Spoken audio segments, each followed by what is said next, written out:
Esto ni es Boca ni es River. Esto no es nada, no hay nada ahí. No, mentira tampoco. Pero hablando y haciendo la comparación con el superclásico argentino y el superclásico de Europa y el mundo, que supuestamente es el Barça contra el Real, dicen porque no me tocó que en su momento estaban a la par, que incluso el Real contra el Barça era inferior en cuanto al tema de visibilidad, en cuanto al tema, que el River Boca en su momento, en su gloria. Y pese a que no me tocó esa época en la cual, porque a mí siempre, a ver, desde que tengo uso de razón, siempre el Barça Real fue el superclásico de clásicos mundial. Y el Boca River tuvo su época de ser el hiper mega clásico que todo el mundo quería ver, que todo el mundo ya esperaba que llegara la noche, porque al final pues, en Sudamérica siempre esperaba que llegara la noche para poner Fox y que en Fox empezara Mariano Clos, empezara Niembro, empezara el que fuera a narrar el Boca River. Además que tenía las figuras de ese momento, pero eso se perdió. Se perdió y de alguna manera se perdió también por todo el tema del fútbol europeo, que al final pues las figuras salen de acá y se van para allá directamente, que no hay un tiempo de desarrollo y que al final pues es básicamente un campo de cultivo del fútbol sudamericano para el fútbol europeo. Eso por ahí. Y una podría ver este último superclásico, pese a que estaba Marcelo Gallardo en un lado y pese a que estaba Fernando Gago en otro, que son para sus respectivos clubes no las figuras máximas. De pronto Gallardo sí para River, pero Gago no es la figura máxima para Boca, pero pues es un referente, o era, bueno, es un referente para Boca.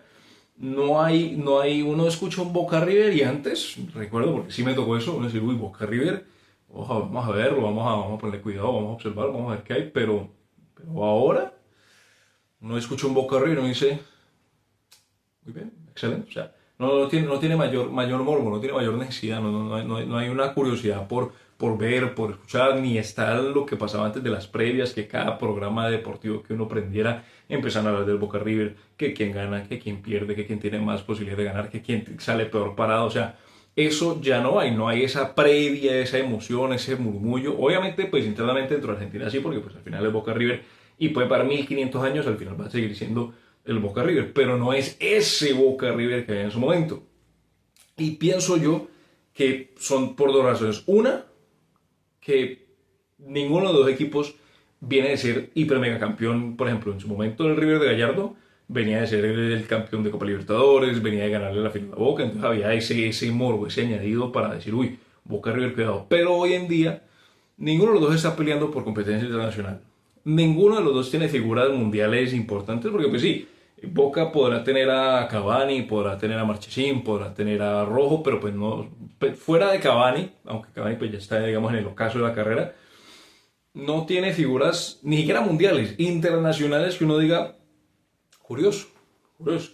Porque es que ni siquiera te digo lo que, no es que sean figuras mundiales, que sean figuras internacionales que por lo menos dentro de Sudamérica generan algún tipo de curiosidad de ver. Por ejemplo, caso de los colombianos en su momento, cuando estaba Córdoba, cuando estaba el Chicho Serna, cuando estaba el Patrón, o incluso sin ir más allá, cuando estaba Cardona, cuando estaba Fabra en su momento, cuando estaba el propio Teófilo en River, cuando estaba el propio Balanta en River. Entonces era como tener, y no te digo ni tema de uruguayos ni paraguayos, pero sí tener como esa atracción que al final es lo que por ejemplo tiene la Premier, que la Premier tiene es un hub de nacionalidades. Entonces claro, cada vez que juega un equipo, la nacionalidad de los jugadores que están dentro del equipo pues se va a ver interesada y va a ver por puro osmosis. Por ejemplo, caso Lucho Díaz en Liverpool.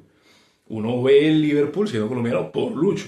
Caso, no sé, eh, McAllister en su momento cuando estaba en Brighton.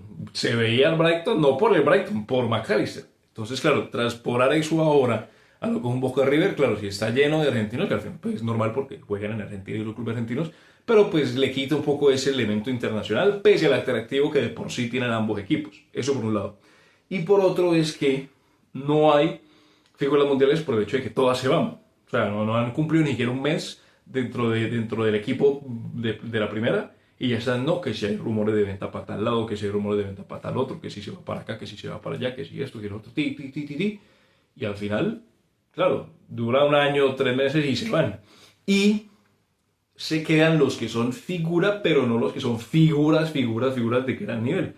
Por ejemplo, hubo un caso Caso Palacios, caso Merentiel, que son figuras relativamente conocidas, importantes, pero que no son las super, hiper, mega figuras mundiales que de pronto se van. Por ejemplo, caso McAllister, que salta de Boca al Brighton y de Brighton a Liverpool.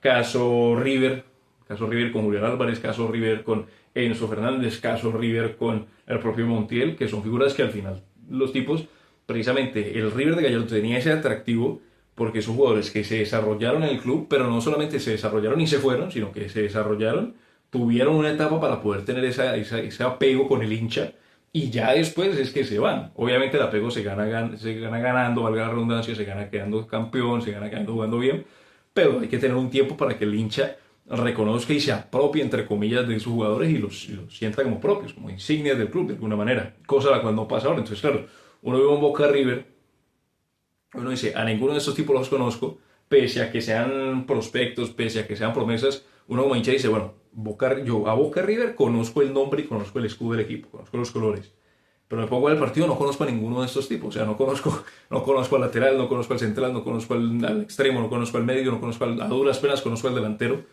tanto para Boca como para River. Entonces, claro, uno dice, y sí, lo veo por ser Boca River, pero no me genera nada, porque no tengo ningún tipo de afinidad con ninguno de los jugadores.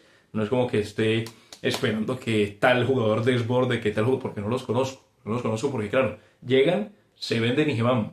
Rápido, rápido, rápido. Que eso, pues, obviamente, no es propiamente culpa del fútbol argentino, sino el general de cómo está funcionando el fútbol ahora.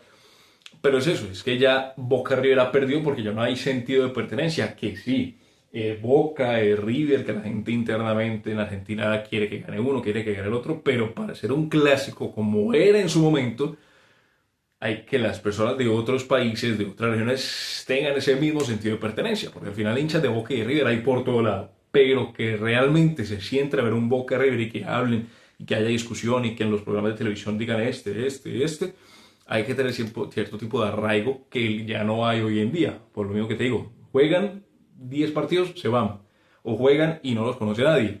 Y eso no es una crítica a Boca ni a River en el juego, sino que es lo que pasa actualmente en el fútbol. Uno se da cuenta, incluso en Brasil, aunque en Brasil pasa distinto, por tema de economía, por tema de tipo de juego, por tema de torneo, lo que fuese.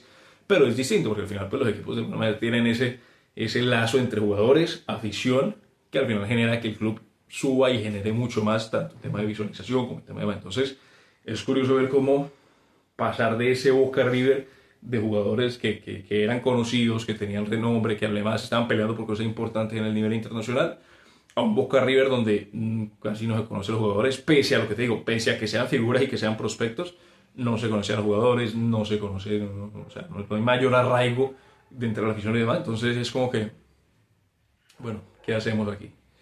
Falta ver si el día de mañana cambia o si definitivamente ya se va a volver un Boca River que es un caldo de cultivo para fútbol internacional el día de mañana, para que las figuras de hoy se desarrollen 15, 20 partidos y se vayan, que hasta ahora es la tendencia que ha venido pasando.